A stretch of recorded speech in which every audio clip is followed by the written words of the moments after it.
Dr. Dorn's Revenge. First of all, I'd like to say that there's a lot of typos in this story. So a lot of times it says Dr. Dom, but it's really Dr. Dorn. So I'm going to consistently say Dr. Dorn, despite it often showing Dom as the name. Another point about this story is partway through it, it all of a sudden jumps ahead into the future quite a bit, and it just happens like that.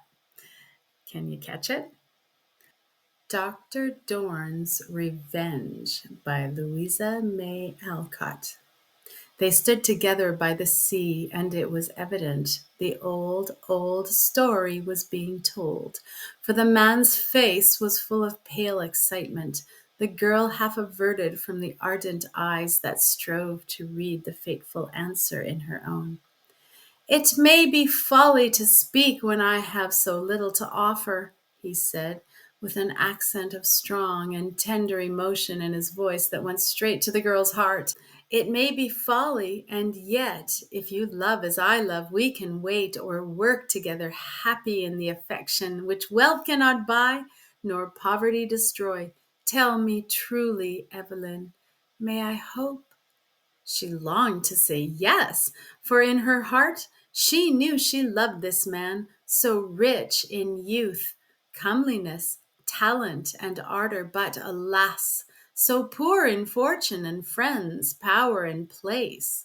He possessed all that wins a woman's eye and heart, nothing that gratifies worldly ambition or the vanity that is satisfied with luxury regardless of love. She was young, proud, and poor. Her beauty was her only gift, and she saw in it her only means of attaining the place she coveted. She had no hope but in a wealthy marriage. For this end she lived and wrought and had almost won it when Max Dorn appeared.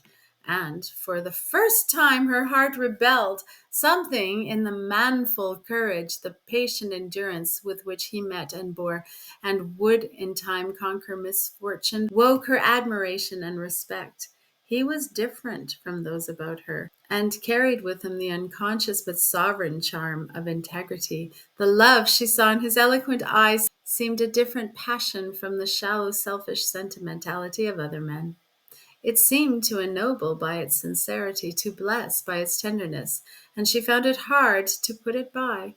As she listened to his brief appeal, made impressive by the intensity of repressed feeling that trembled in it, she wavered, hesitated, and tried to silence conscience by a false plea of duty. Half turning with the shy glance, the soft flush of maiden love and shame, she said slowly, "If I answered yes, I should wrong both of us, for while you work and I wait that this may be made possible, our youth and strength will be passing away, and when the end is won, we shall be old and tired, and even love itself worn out."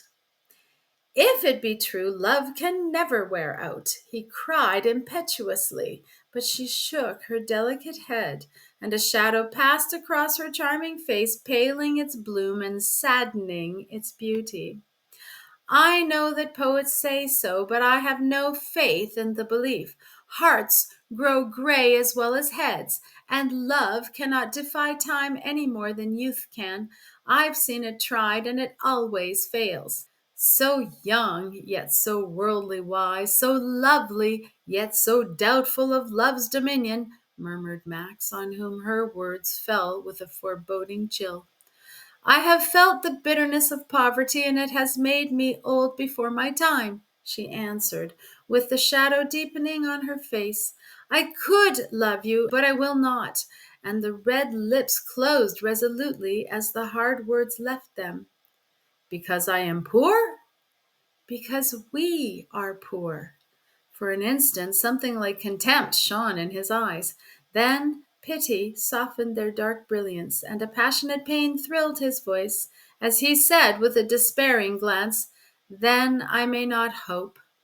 She could not utter the cruel word "no" that rose to her lips. A sudden impulse ruled her. The better nature she had tried to kill prompted a truer answer, and love half against her will, replied, "You may hope a little longer." "How long?" he questioned almost sternly, for even with the joy of hope came a vague disquiet and distrust.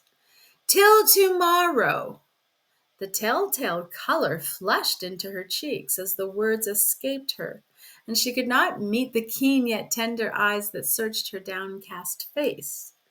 "Tomorrow?" he echoed. "That is a short probation, but none the less hard for its brevity, if I read your face aright. John Meredith has spoken, and you find money more tempting than love." Her head dropped on her hands, and for an instant she struggled with an almost irresistible impulse to put her hand in his and show him she was nobler than he believed. But she had been taught to control natural impulses, to bend her will, to yield her freedom to the one aim of her life, and calling it necessity to become its slave. Something in his look and tone stung her pride and gave her strength to fight against her heart. In one thing he was mistaken.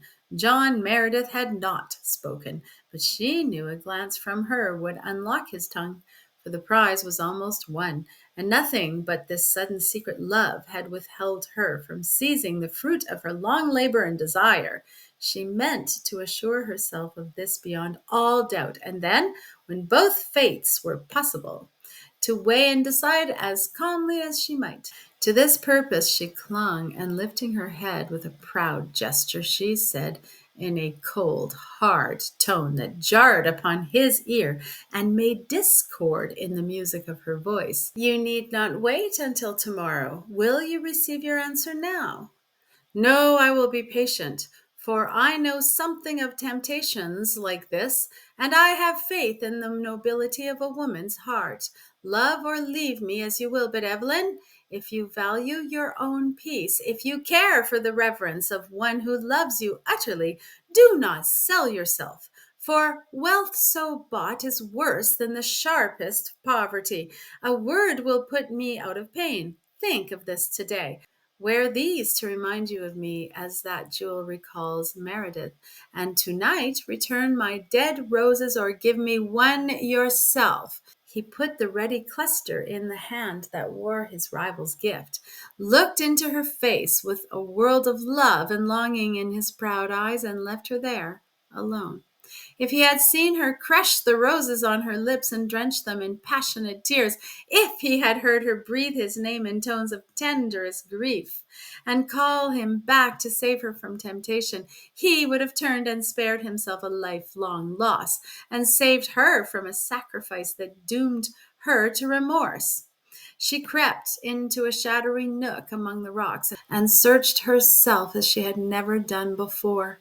The desire to be found worthy of him swayed her strongly and almost conquered the beliefs and purposes of her whole life. An hour passed, and with an expression more beautiful than any ever seen upon her face till now, Evelyn rose to seek and tell her lover that she could not give his flowers back. As she stood a moment smiling down upon the emblems of love, a voice marred the happiest instant of her life. A single sentence undid the work of that thoughtful hour. "Meredith will never marry pretty Evelyn." "And why not?" returned another voice, as careless as that sarcastic one that spoke first. "He is too wise, and she lacks skill. My faith, with half her beauty, I would have conquered a dozen such as he. You have a more potent charm than beauty, for wealth will buy any man."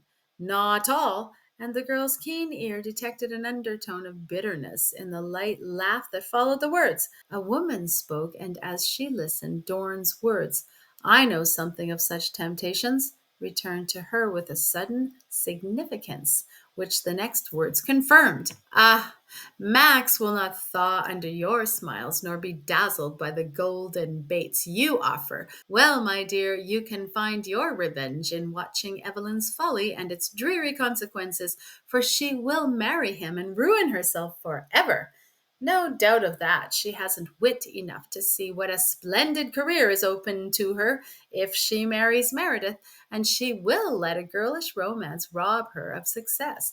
That knowledge is an immense comfort to me."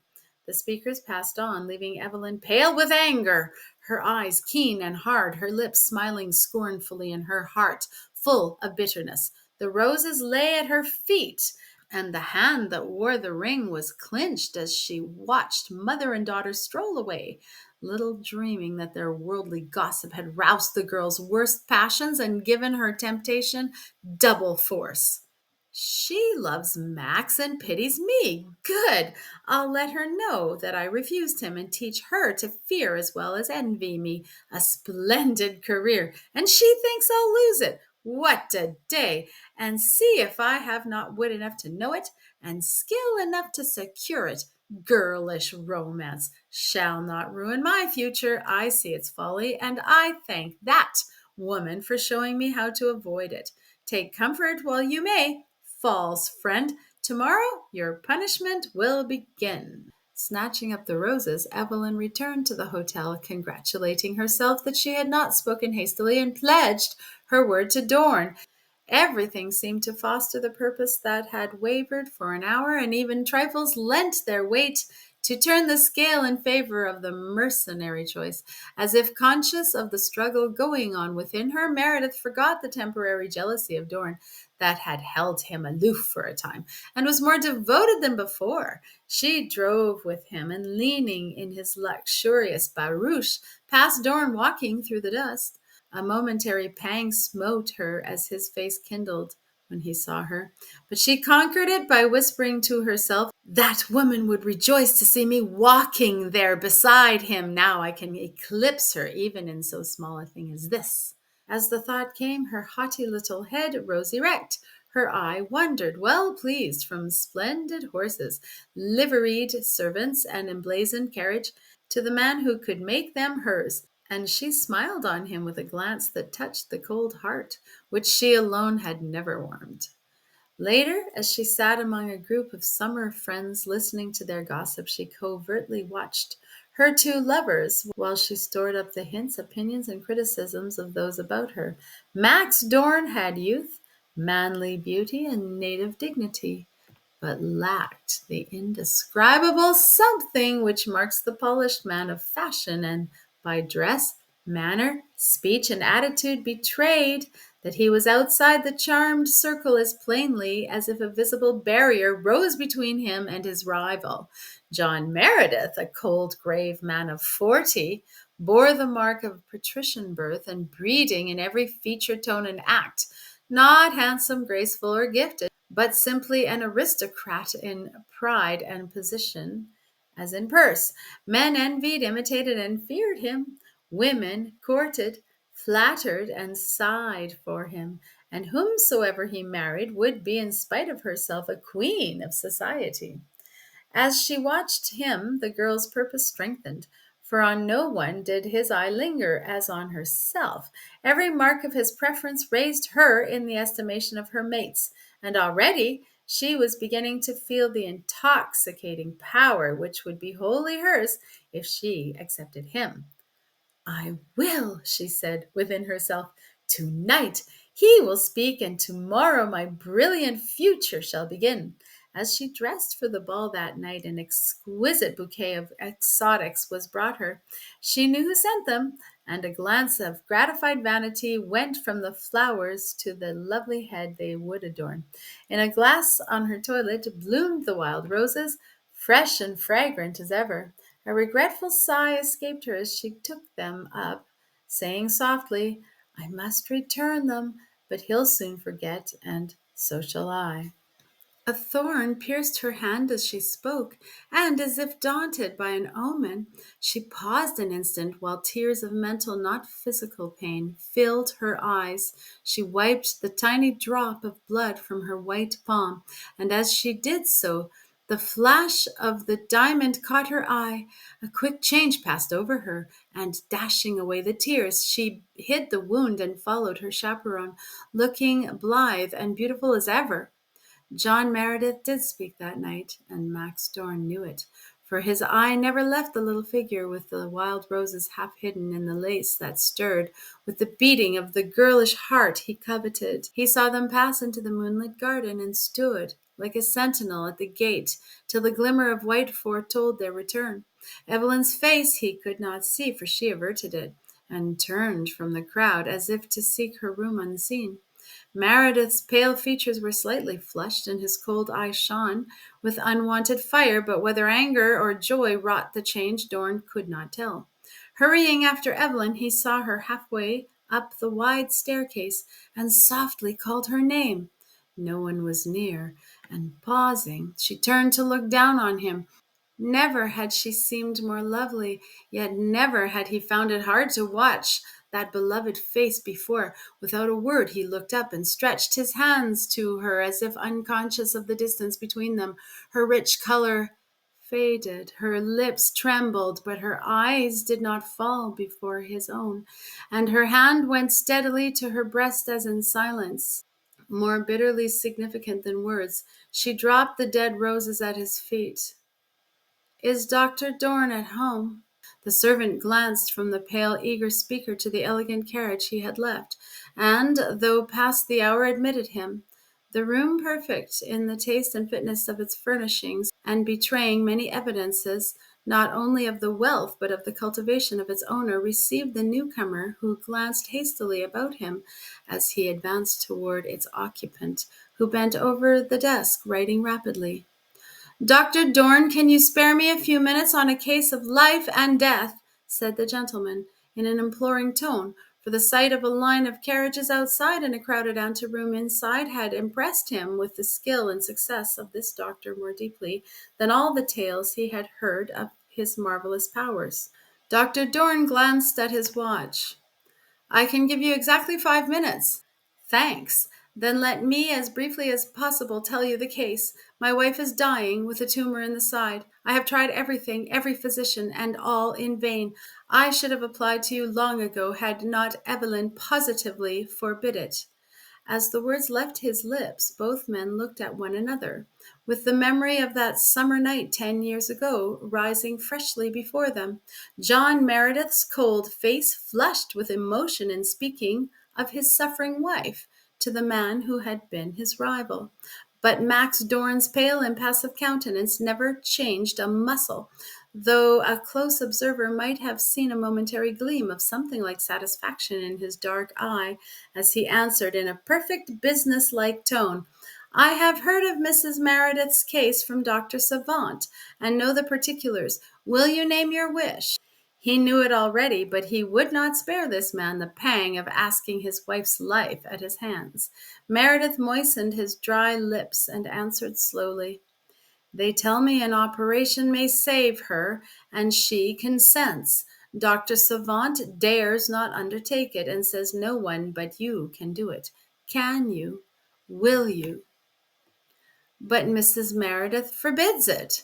She is to be deceived. Your name is not to be mentioned, and she is to think Dr. Savant is the man. A bitter smile touched Dorn's lips as he replied with significant emphasis, I decline to undertake the case at this late stage. Savant will do his best faithfully, and I hope will succeed. Good morning, sir.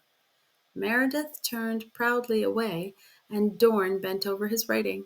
But at the door the husband paused, for the thought of his lovely young wife dying for want of this man's skill rent his heart and bowed his spirit. With an impulsive gesture, he retraced his steps and said brokenly, Dr. Dorn, I beseech you to revoke that answer. Forgive the past, save my Evelyn, and make me your debtor for life. All the honor shall be yours. She will bless you, and I will thank you, serve you, love you to my dying day. Hard and cold as stone was Dorn's face as the other spoke, and for a moment no answer came. Meredith's imploring eyes saw no relenting sign.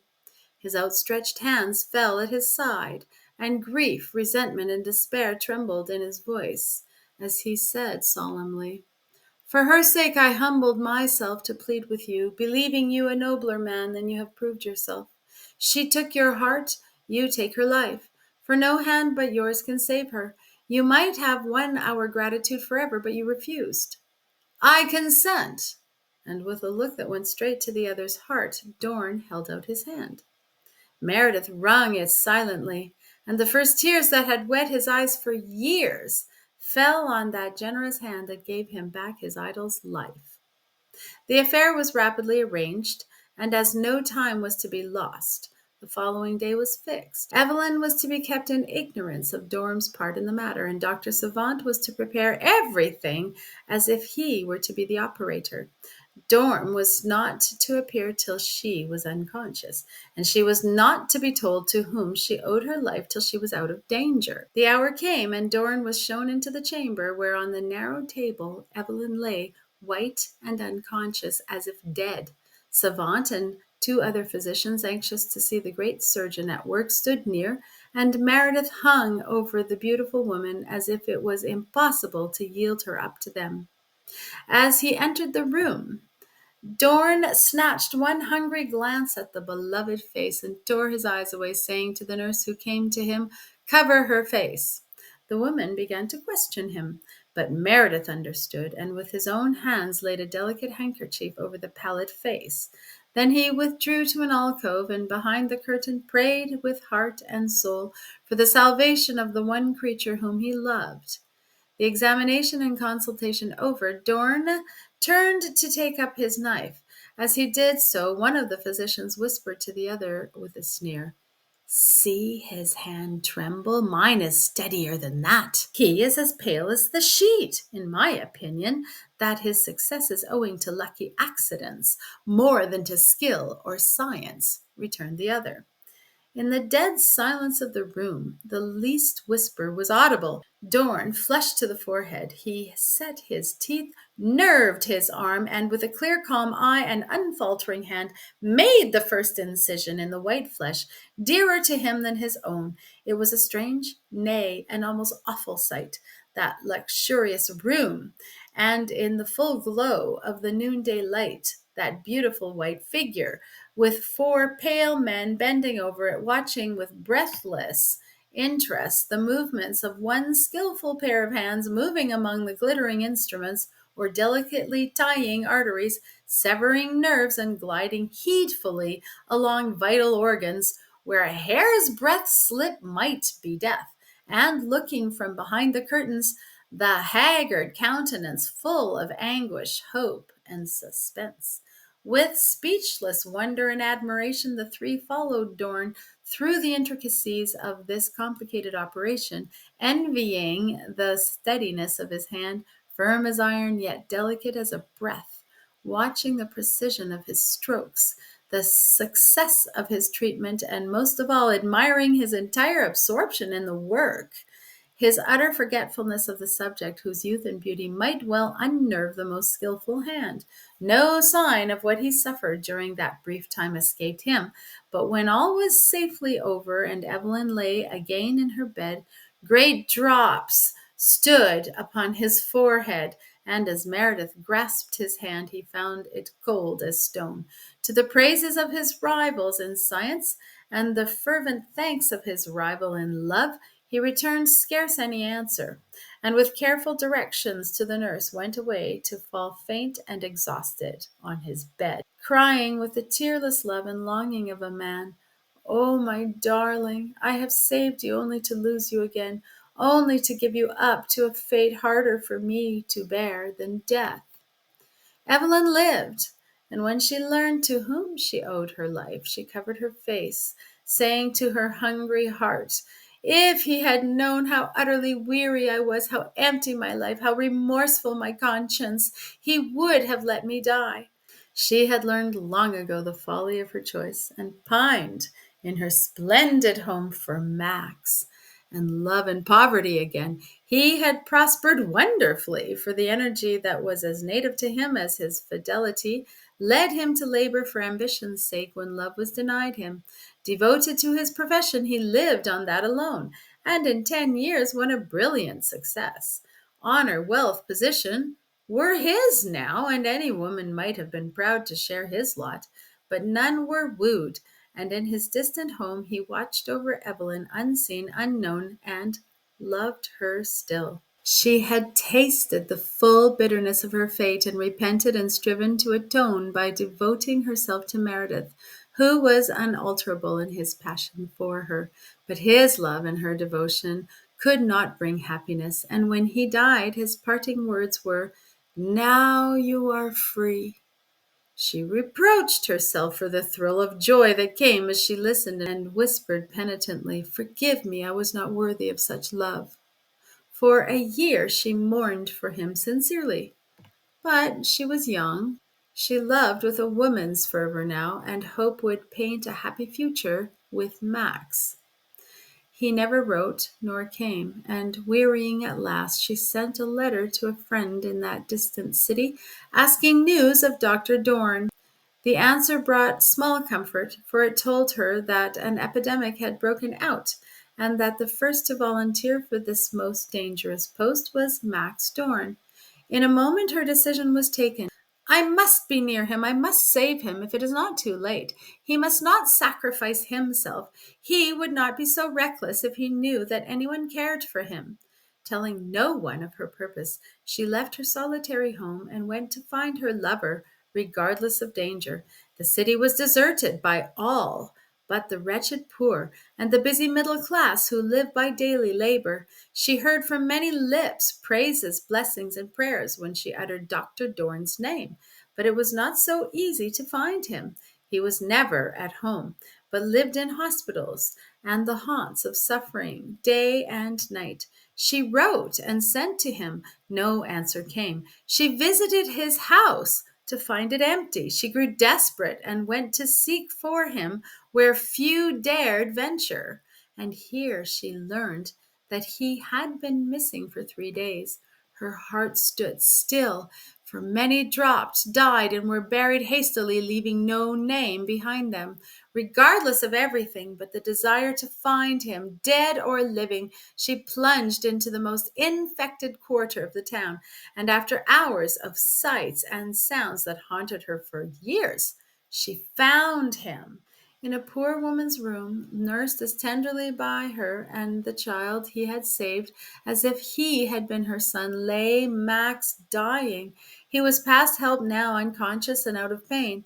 And as she sat beside him, heart-stricken and despairing, Evelyn received her punishment for the act which wrecked her own life and led to an end like that. As if her presence dimly impressed his falling senses, a smile broke over his pallid lips. His hand feebly groped for hers, and those magnificent eyes of his shone, unclouded for a moment, as she whispered remorsefully, "I loved you best. Forgive me, Max, and tell me you remember Evelyn. You said I might hope a little longer. I'll be patient, dear, and wait." And with the words he was gone, leaving her twice widowed. The end.